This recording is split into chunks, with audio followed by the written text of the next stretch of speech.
Cool. Welcome to our podcast. Coming out creatives, also known as... I said cuck. I was like, did you say cuck?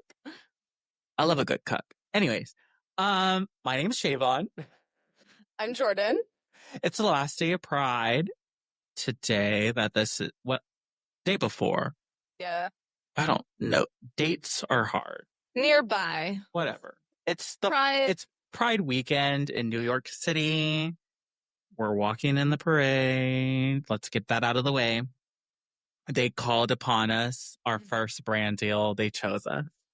We were chosen. We were chosen. Oh no, I put Dr. Pepper in here. Anyways. Yeah. So thanks for being gay with us this month. There's no more homosexuality in July. Yeah. No more homosexuality in July. So sorry, not gay. We're not even going to be coming out creatives anymore. We're just going to be creatives. No, we're going to be closet, not coming. We're not allowed to in July, though, homosexually speaking. Right. You think we're living in Texas. I mean, Texas is like giving centrist at this point. So, anyways, it's our podcast. I don't know if I said that last time. We do whatever the fuck we want. Thanks for listening. Thank you. Bye. Today, we are still keeping it gay. We're going to be talking about Bi Erasure and some other shit. I was like, my brain turned off for a second. I was like, Bi Erasure and let me look at my notes. Bi Erasure, sex coaching, and film school, and getting laid off. Which I also might be in that boat. Not in that boat currently. But never know. Yes. What do you want to start off with? Bi Erasure? Question mark? Are we getting rid of that? Where? I am bisexual. Hi, bisexual. Also bisexual. Nice to meet you. And I'm currently working on an essay and a research project about Bi Erasure in general and kind of the mental and sexual health outcomes. Mm-hmm. So just a little background. Bisexual people in the U.S. specifically make up about 2% estimated of the population. But it's also said to be anywhere from 2 to 3 to 6%, 3.6%. And that doesn't really include, those are self-identifying bisexuals. So it doesn't really include people who have proclivities to sometimes dabble. And it doesn't really include people who fantasize necessarily about it either. So it kind of is a broad spectrum. But one thing I want to kind of clear up is bisexuality is defined as the physical, emotional, or romantical, or sexual, attraction to more than one gender. It's not really rigid in the binary of man and woman. Mm-hmm. Are you like to put that out there? Are you saying that someone could be attracted to men and trans men and still be bisexual, or what are... So I'm trying to look at things in general on like a more of a spectrum. So it's like I could be attracted to someone who's a woman.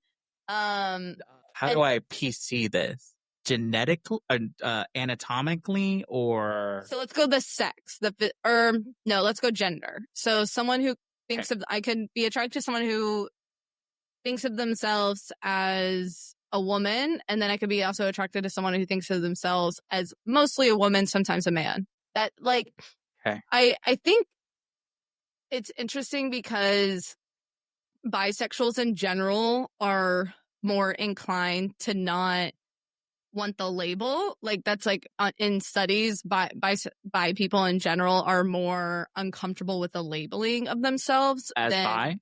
Yeah, than compared to homosexuals or heterosexuals. Yeah. It's a lot of explaining sometimes. I think it stems from bi erasure and biphobia, but it does stem from a general sense of people being like, that's what you are for now. That's a phase. It's you're working through it, you'll figure it out. You're gonna be one or the other. People can't wrap their minds around I think kind of in the hetero monogamous kind of tangle web that we live in, they can't really wrap their heads around the idea that someone can be in a long-term relationship with a man, let's say, and still be attracted to women as well. And I do think also this is something I'm sort of trying to prove. I'm sure there's obviously already literature on it, but I've been kind of focusing more on like the sexual health outcomes right now. Mm-hmm. But I do think that some of it has to do in general with misogyny and masculine, fragile masculinity, because for women who are bisexual, you're just women are just are thought to have more fluid sexualities. And in general, it's kind of like, oh, you're that, but you'll date a man kind of vibe. Like you'll end up with a man sort of idea. And then if you're a man who's bisexual, you're just gay. Like, so, and it's in both, and for both genders, there's not just two, but for both genders, it errs on the side of negating the seriousness of the attraction to women, which I think is really interesting. She's giving scholar. I'm trying. But just in general, like, it's true. And bisexual people have worse sexual health outcomes. They're more at risk for STIs. Yeah. And contract them more often. They have worse mental health issues than that of gay people and lesbian people. You're not already just getting like so much outside feedback for being not heteronormative. You're also then dealing with that internal struggle of figuring out. I think like transsexual people. I don't know. It did sound wrong, but it wrong. is correct. Like it sounded like I said the slur, and I was like, yeah, slur. Kind of like trans people, and that bi people are kind of fit in this ungovernable category where they don't really, they don't fit into either side of the platform. And so people like it black and white. Yeah. People like, you like this, that's it, that's none. And that's not how human beings are. That's not how sexuality works. That's not how general emotions work in human beings. Like things are often more layered and complicated and ever changing, ever evolving as well. Right. And I do think too with bisexual people, I think it's partially that since they have that reputation of being an in the middle, it does give certain people who are struggling with their homosexuality almost like a line, like oh, I'm bisexual, and then they're lesbian, like Renee Rapp kind of vibe. Like she clearly, I mean, she's a lesbian now, but she clearly, I think, was dealing with maybe compulsory heterosexuality, and that's sort of why she was bisexual. I could be wrong on this. I mean, I also think just her being a star, that she was having a lot of external pressure define herself, so they could market her. Yeah, of course. So frustrating. So I think girl live.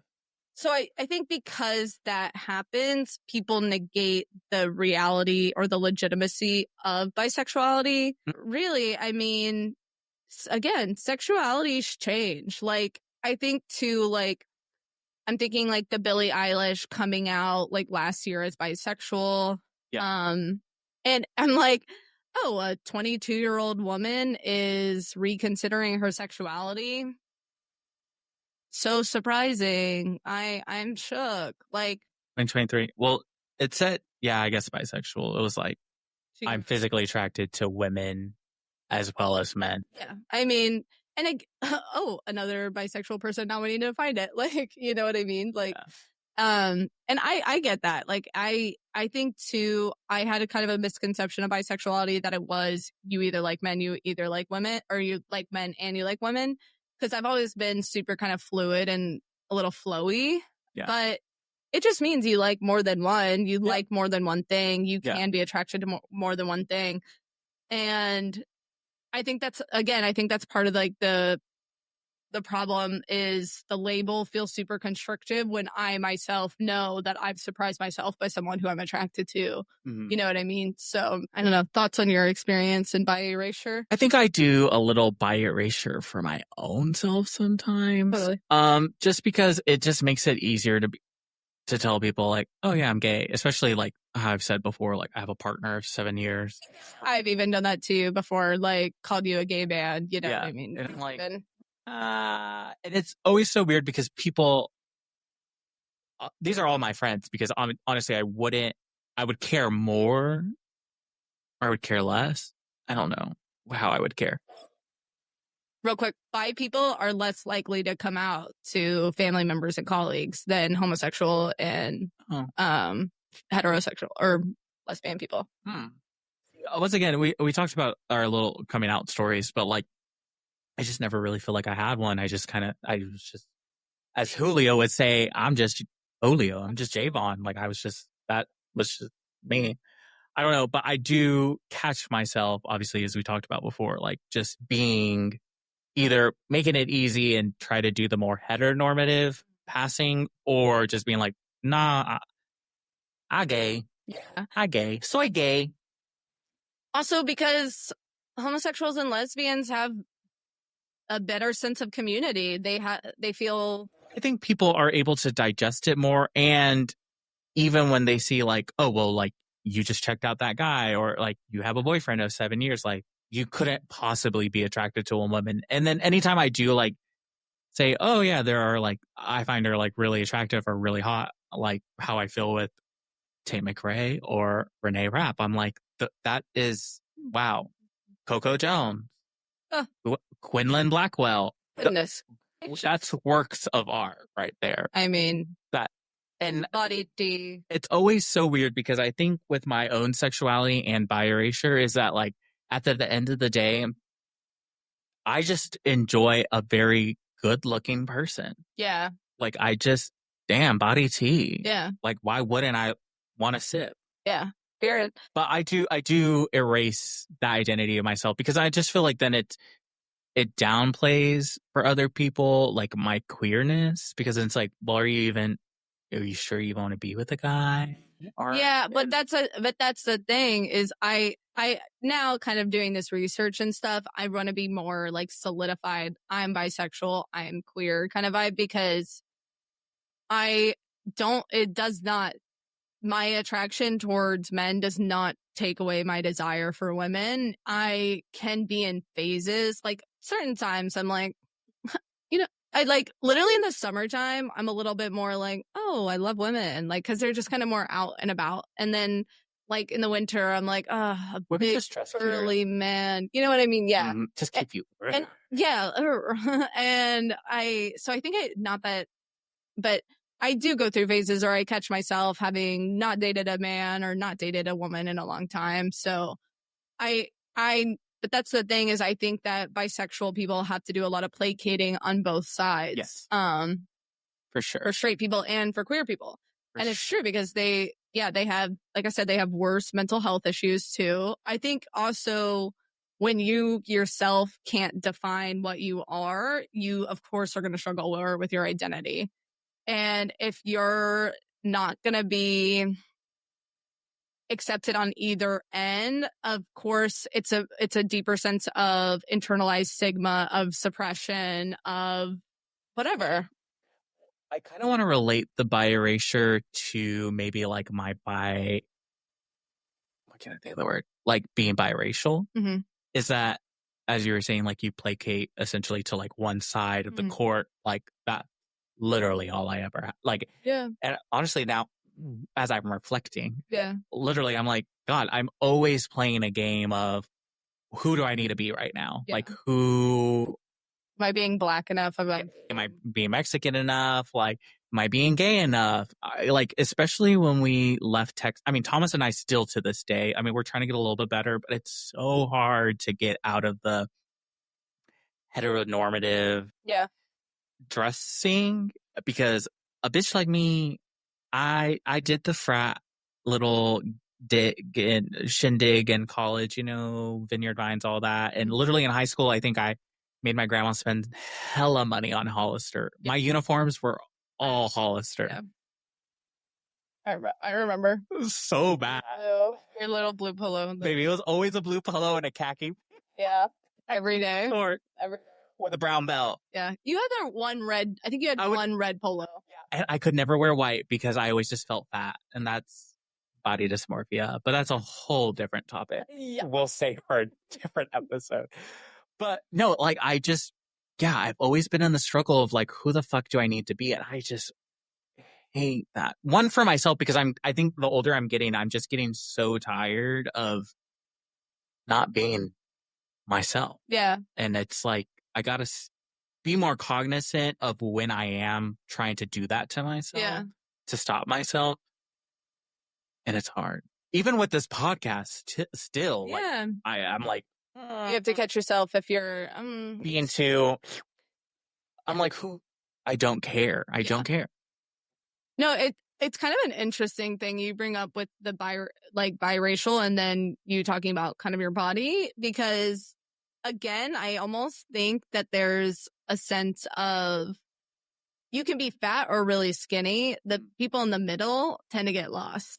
Oh, I feel, and that's, oh my God. Is that not true? Like, wait, you're, okay. That is really just something I'm like, wow, that is actually kind of an interesting thought. So as someone, I'm going to do also a video on my own YouTube, which I'm struggling. But anyways, as someone who has lost 60 pounds in the past, I've been on Ozempic for a year now, or semaglutide, or GLP-1, whatever the fuck you want to call it. Anyways, a drug to make me skinny.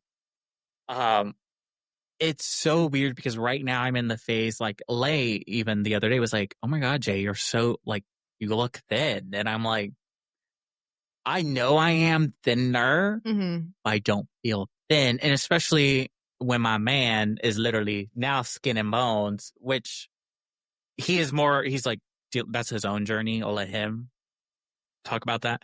But like I've been on both sides, but now, as you said, like, I'm in the middle, and I'm like, yeah, the medium. Yeah. I'm like, I'm not, and it's always weird because I've heard the saying before, is that I'm gay fat, but skinny straight. Have you heard that? Yeah.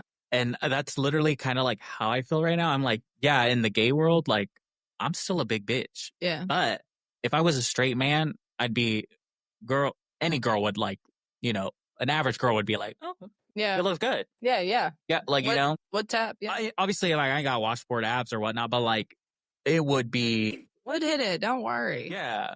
Don't worry. So that it is so weird, and it's, especially I'm dealing with it with clothing. That is the worst part. Yeah. It's because I'm like, sizes don't seem real, and they aren't. No. Because there's no universal sizing at all, which I wish, honestly, I feel like that would solve a lot of issues in the world if there was universal sizing. Yeah. Because where did we go recently? I think it was Uniqlo, and for the longest time, even when I was like maybe like 230, I'm 212 now. I started off at 275.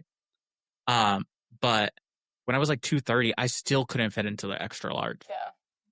Why am I wearing a large? Weird. I'm like, how does this work? In girl jeans, there's one pair of jeans I can still fit into that are a 2, but I got a pair of pants that were 8s the other day, and they were even a little slim in the waist. So it's very like, girl, I have no idea. It doesn't help. That's especially like going into sizing 2 recently. I've been trying to tell myself, girl, that's just a number. That doesn't tell you anything. If you like the clothing and it fits and it works, do it. Yeah. So I don't. It's just it is a weird spot to be. Well, a bitch is always in the middle. Yeah. Fuck. But I think that was kind of the thing is, I'm like, I know I like being the middle. Okay. No, I got it. The meat of the sandwich. No, but I do. I'm wondering if that's just like a ultimate pattern of identity and in conformity, where if you're not one or the other, it's like, who are you? Yeah. What are you? You've got to choose. It's a societal issue, right? Because it's a system that we've created. I mean, just in general, this is like, we are deep into conformity. Like, even in New York City, I'm seeing bitches dressed the same, which is wild. Especially by boroughs or like neighborhoods. Oh, I'm like, damn, we just copied and pasted. Oh my God, the West Village girlies versus the East Village girlies. I mean, even the East Village ones who are like a little bit more. Oh yeah, Williamsburg. I mean, even those ones that they're doing something a little different, they're doing something a little edgy. Girl, you're wearing an Adidas tracksuit pants with cowboy boots and a mesh crop top. So, I mean, it's interesting. Yeah. But we are victims as fuck to any trends, and trends are not just in clothing. 1,000%. I'm with this whole process of us doing the podcast. I really am trying to hone in more on my individuality. Yeah. Of how I'm presenting myself, and even like what I like. Yeah. Truly. Yeah. And to make it work. Yeah. But then also understanding I don't need to make it work in the terms of it's easy to digest or understand. Yeah. I think that's, you know? Yeah, no, I think something that I was working on after college was decentering men and like kind of decentering the male gaze. Because I realized how much of my life in college was wrapped around validation of men. But something I'm working on now is decentering gender in general and kind of trying to like put together pieces that feel kind of masculine and femme at the same time. Androgynous. Yeah. And that's also what I've kind of been trying to strive for. Yeah. This is my podcast. I do whatever the fuck I want. Right. Wow, not me kind of getting moved by I haven't even spoke. I'm just thinking about this internally. Anyways, okay, so during the pandemic, it's so weird because I feel like only Thomas actually knows this. Wow.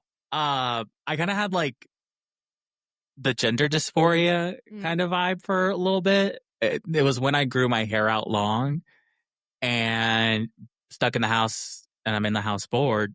I was just like thinking once again, like, who is Shavon, blah, blah, blah, blah. Yeah. And I kind of went through this thing of like, do I want to be a her? She? And I did the they, them, he, they kind of vibe for a bit.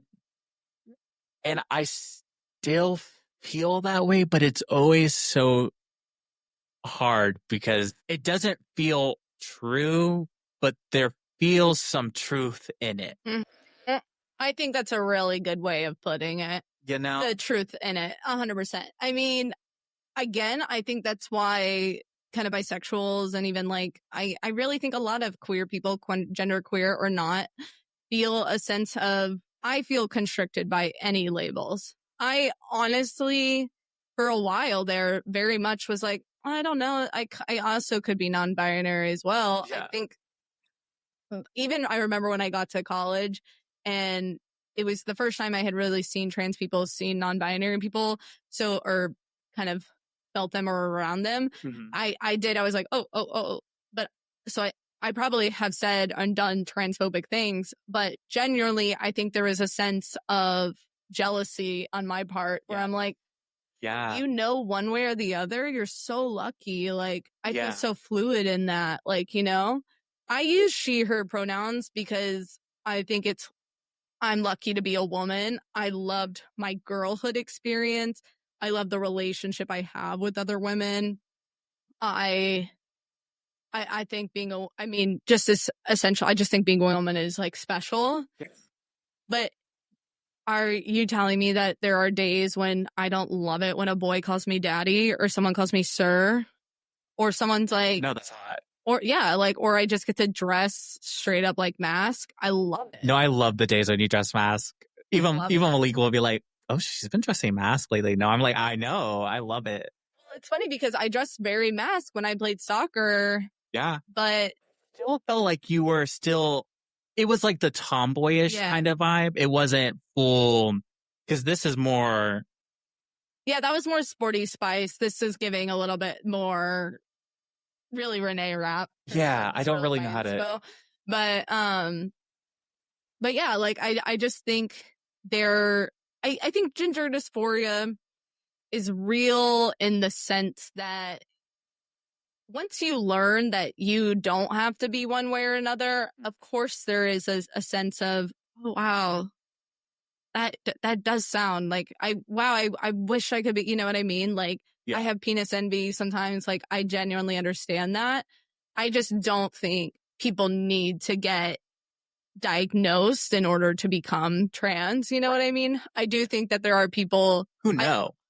That's what I'm saying. That's what I'm saying. Yeah. Is like there are a lot of people who I would assume are like us. Yes. Where labels constricting. Some days I'm a woman, some days I'm a man. Yeah. But Lord. I know, but there are definitely people who are too uncomfortable in their bodies, are too aware that it's not right for them spiritually and physically.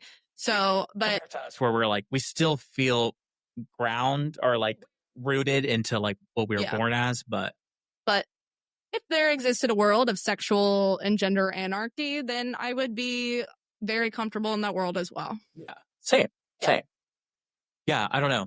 I've never actually, I don't even think I talked to you about that. I knew that you were using the they pronouns. Yeah. And a lot of people did. Yeah. Like, I did like make that pretty clear, but still like that whole journey. I think, and I mean, it's still, like I said, I feel there is truth, even though it's not true.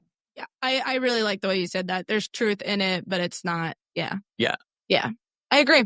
I feel that. Really crazy. Yeah.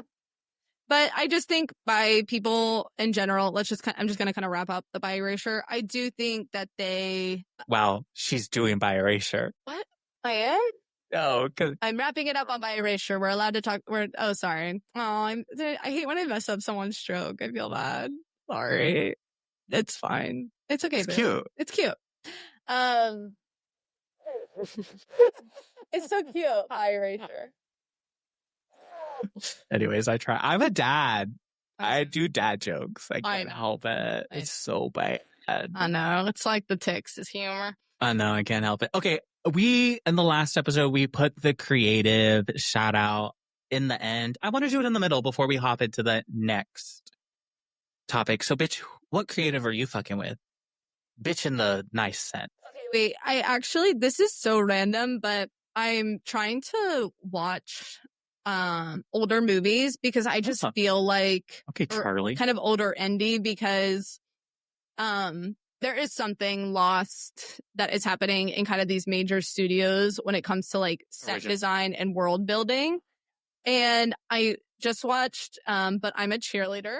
For the first time? No, I've seen it before. Let's say. You know what? I haven't seen it since literally we were probably 13, and Alyssa showed it to me. Thomas showed it to me. Yeah, bleep her name probably. But so many Alyssas. Oh my God, it's Alyssa Morris's birthday. Shout out Alyssa Morris. Happy birthday. Oh my God, I'll text you right now. I guess I should do that. But so I watched But I'm a Cheerleader. Incredible movie. It's about like a conversion camp. But they do it in really like a campy kind of way. And RuPaul is in it, icon. And Natasha, coach, teacher. He's like the coach who's Natasha Lyonne, Melanie Lewinsky, I believe her name is. I could stand next to Natasha Lyonne while Jordan was inebriated. What? Jordan was inebriated. Oh yeah, I was really drunk in an event with that, and about Natasha Lyonne's right there, get it together. I'm like, get my Uber. Yeah. No, I was wasted. Yeah. Embarrassing. Too funny. But the set design, the art, the production design, it's good. So good. For such a low budget? Question mark? It is definitely low budget for sure. Like there's only, I think there's only really 3 scene areas. There's like the main house, the queer bar, and the camp. And the initial house, but the main house is the camp, is what I'm talking about. Oh, okay. There's like the initial, like kitchen scene, the main camp, and then kind of the queer bar are really the only places I think and watch that movie. I know it's really aesthetically, it's really pleasing. Everything is kind of, has like a manicuredness to it, kind of a precision. And the woman who does it, her name is Rachel Cammerman. And she's done a ton of TV work in general and stuff. Not a lot of stuff I've seen, but she was also the main production designer for Gilmore Girls for seasons 4, 5, and 6. So when the Dragonfly Inn comes to, what do you remember in the last episode, or was it no, it was the last episode where I said I just couldn't watch groups of white girls. Yeah. See, Yeah, it's another group of white girls. Damn it. There's a lot. Y'all have a lot of shows. Oh, we're so lucky. Don't get me wrong.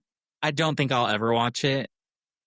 Well, But I get the gist. well, it's also one of those shows that I just like can't exist now because it's like 60-minute, like not a ton is really happening. Really, You can throw it on in the background. And... yeah. But the 4, 5, 6 seasons of Gilmore Girls, the main character Lorelai and Melissa McCarthy. Oh, so let me give them a shout. Lauren Graham's character and Melissa McCarthy, they're open an inn together in Connecticut. And it's called the Dragonfly Inn. Mm-hmm. And the aesthetics of it are just so good. Like, you want to be there so That's a lot. bad. At least that. Or look up images. And they do like, she did like the dorm room and stuff when Rory is like enters Yale and stuff. And I just think that, I don't know, the sets just have a coziness and a cohesion and a completion that they really feel lived in and like real businesses. And I think that even in the, yeah. And I think even in the, cute. Yeah, it's cute. And I think even in the, but I'm a cheerleader, even though it's like a conversion camp and there's no personality to it, it still feels, I don't know, it just feels like a complete world. It feels very much like a cohesive, you know where you're at. You know where you're at. Like you could spot it a million miles away kind of thing. And I'm just like really impressed. I'm going to have to like go and look at more of her portfolio, but I just watched, but I'm a cheerleader like 2 days ago. So it's just kind of on my mind. Yeah. Hot.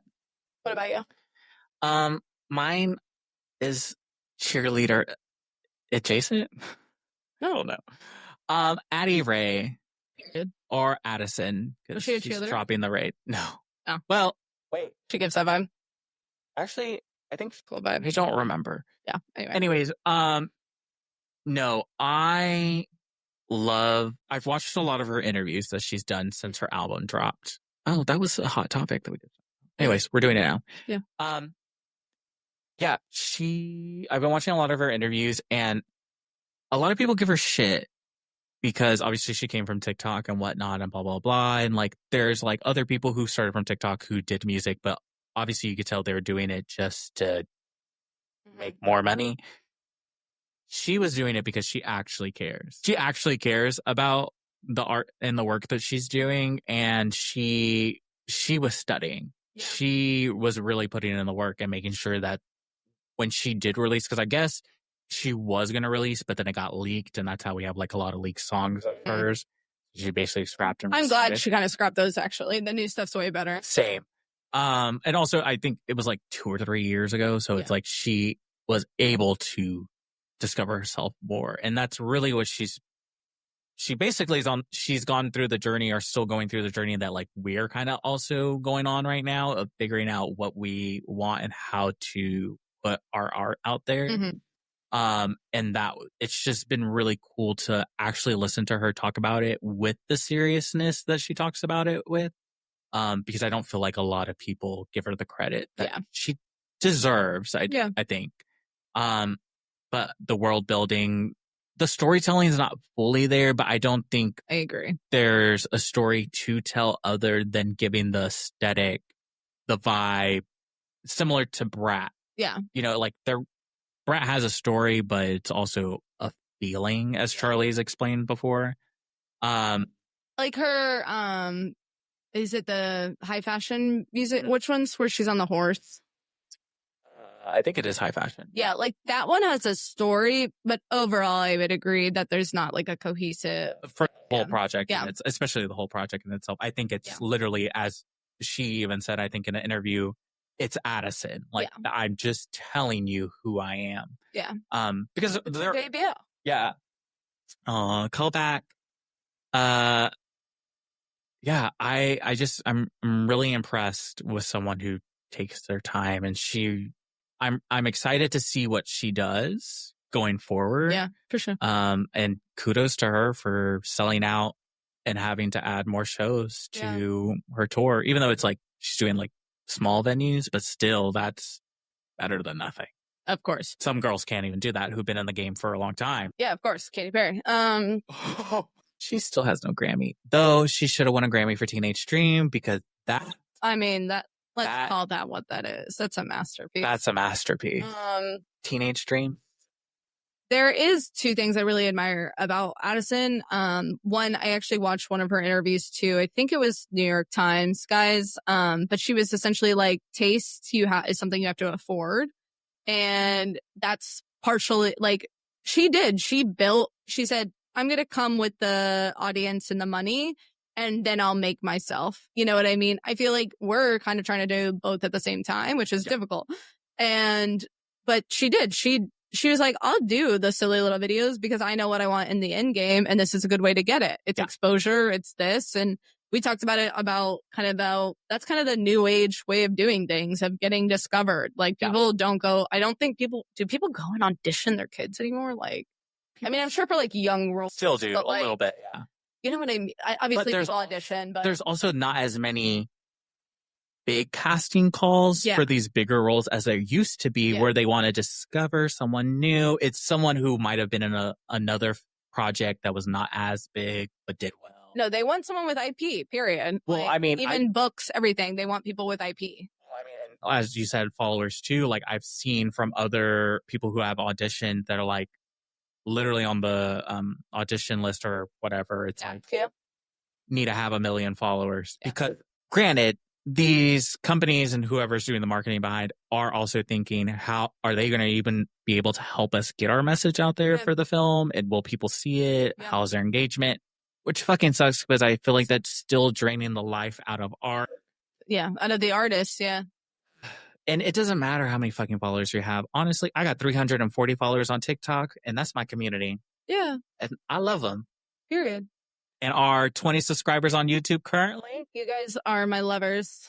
I love you. Fucks with you hard. Sorry, the heart's a little crooked. My bad. One more thing too about Addison is I do think she's done a really good job of embracing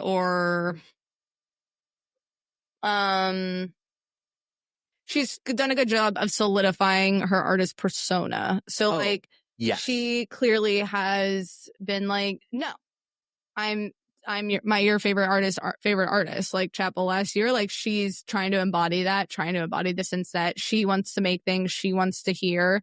She is taking herself seriously and she's trying hard. So, I mean, that I admire about her, whether or not I absolutely love the project or not. Right. There are a few songs on there that I really do like a lot. I don't know how, it's not something I could listen to through the full album, or I did, but it's not something I would do it again. But I do like a lot of those songs. Yeah. I genuinely, I'm like talking like she's listening, but she is. Well, she is, period. Exactly. But I do think there's like at least 3 songs on there that are bangers or might be in my top 5. So yeah, for the Spotify rap. I sadly hate to say that, even though there's really there ain't shit to the song, but New York will probably be in my top 10 because it's my least favorite, dude. No, it's such a vibe for me because I get what she's saying of just being in the city. Like I do feel like that chaos. Yeah. And I'm like, damn. I think it's also because you've been here a while and I'm still like fresh. And I'm like, I still can't get over sometimes that I'm here. So I live in Jersey. Who fucking cares? It's the same shit. You're always there. I got haters. No, they're going to be in the comments. But those are 2 really different artists and 2 different kind of aspects. I love that. We did that last time too. I love that. No, it's really cool. I like this little Seggy. Yeah. Seggy. Seggy? Come on, Seggy. Anyways, our other shit we're going to talk about is shit about ourselves. Yeah, when aren't we not talking about ourselves? God, sue me. I said in the beginning, it's our podcast. We do whatever the fuck we want. Thank you for listening, though. Yes, thank you. Thank you, lovers. I kind of want you to go first. Well, mine's like a little bit bigger. It's sort of not in the sense that it's more. No, she said what she said. But in the sense that I'm like, oh. I want to segue you into what you want to talk about, mainly because I just want to talk about you made a 3D model of a clit, right? It was a clitoris, right? It was a clitoris, yeah. Good job. So that was cute. Cunty. Oh, Putty. Screaming. That was genuine. That's so funny. I don't know why. Clip it. So really the main two things that I've always been kind of passionate about in my life are, besides soccer, I guess, but that doesn't count since it's over, I guess. But anyway. I was going to ask you, do you still feel connected to that part of yourself? As that was a lot of your identity. Sorry, I know that might be an episode. I think that actually is a whole episode. Write it down. Because I think that I would assume too that a lot of people feel the way I did when soccer ended, in the sense that I knew my whole life I wasn't going to be a professional. You know what I mean? I could have probably played at some shitty, I actually got recruited to play in some shitty Europe league or whatever. But like, I knew ultimately I was never, I wasn't there. But yet I still dedicated a lot of time. 90% of my time back then. Yeah. I would say 90. For the first 22 years, 90. Get this video to 10 likes on YouTube, and Jordan will talk about her soccer journey. But really, besides that, my main two kind of passions have always been sort of sex, but not in the sense of I'm having a ton of it, but in the sense that just genuinely from a young age, I had questions about whether I was gay or not, obviously, bisexuality, blah, blah. Right. And two, I loved film from a really young age, and I really am interested in the power dynamics and just like kind of the way we talk about sex in general, especially because we grew up with kind of this Christian heavy messaging, and knew from a young age that sex was something that was supposed to be hidden, secret, not talked about, not spoken about, but yet I'm seeing it everywhere and I'm feeling like doing it a lot and I'm confused. So just in general, like it's funny because even my college friends, when I told them I had just started my grad program, that they were like, oh, you've been my sex therapist for a long time. Yeah, but like, cause oh no, did the memory card? No, it said battery exhausted. I thought it had been charging this whole time. Oh no. Pause.